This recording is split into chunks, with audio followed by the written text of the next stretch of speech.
আসসালামু আলাইকুম। কেমন আছেন সবাই? আশা করি ভালো আছেন। আমি আল্লাহর রহমতে ভালো আছি। তো আজকে যে রেসিপিটি আপনাদের সাথে শেয়ার করব সেটা হচ্ছে গরুর কলিজা ভুনা। আমি এখানে 1 কেজি পরিমাণ কলিজা নিয়ে নিলাম। আমি সাথে কিছুটা ফ্যাপসা এবং সলিড মাংস দিয়ে দেব। তাহলে হচ্ছে আমার শুধু কলিজা আমার খুব একটা ভালো লাগে না। সাথে একটু ফ্যাপসা এবং গরুর মাংস দিলে আমার খুবই খেতে ভালো লাগে। তো প্রথমে আমি পানি দিয়ে সামান্য একটু লবণ দিয়ে ফ্যাপসা এবং কলিজাটা ভালো করে সিদ্ধ করে নেব। সিদ্ধ করে আমি কয়েকবার ওয়াশ করে নেব। একটা প্যানে পরিমাণ মতো তেল দিয়ে নেব। দিয়ে দেব কয়েকটা গরম মশলা। তারপর এখানে আমি 2 কাপের মতো পেঁয়াজ ইউজ করেছি।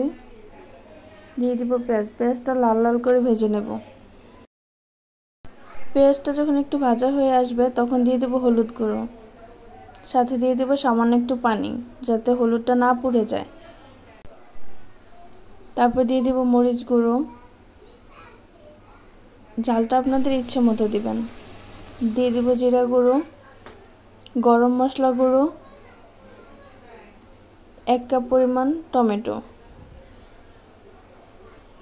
তারপর হচ্ছে দিব বাদাম বাটা। এটা আপনারা চাইলে যে কোনো বাদামই ইউজ করতে পারেন। দিয়ে দিলাম আদা বাটা। তারপর দেব হচ্ছে রসুন বাটা। দিব হচ্ছে পানি, সামান্য একটু পানি জাস্ট মশলাটা কষানোর জন্য। আমি এখানে কয়েকটা ধাপে মশলাটা কষাবো। মশলাটা যত বেশি কষানো হবে কলিজা ভুনার টেস্ট তত ভালো হবে। এখানে দিয়ে দিলাম সামান্য একটু লবণ।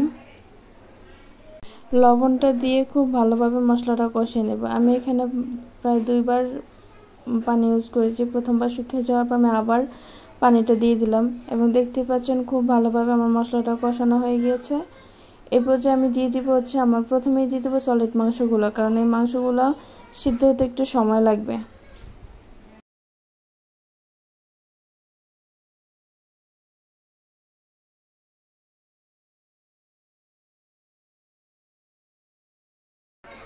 মাংসটা খুব ভালোভাবে সিদ্ধ করে নেব।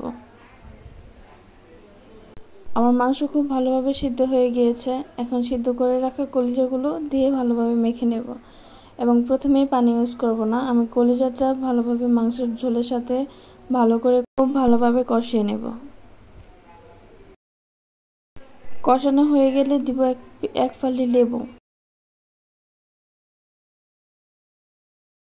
তারপর দেব 1 কাপ পরিমাণ পানি দিয়ে ভালোভাবে নেড়ে আমি মাংসটা ঢেকে দেব। একসাথে অনেক বেশি পানি দেওয়া যাবে না, অল্প অল্প করে পানি মেশাবো এবং পানিটা শুকিয়ে ফেলবো। এভাবে কষাতে কষাতেই কলিজা ভুনাটা হবে। আমার মাংসটা প্রায় রান্না হয়ে গিয়েছে। এখন হচ্ছে আমি দিয়ে দিব কাঁচামরিচ, দিয়ে দিব টমেটো সস।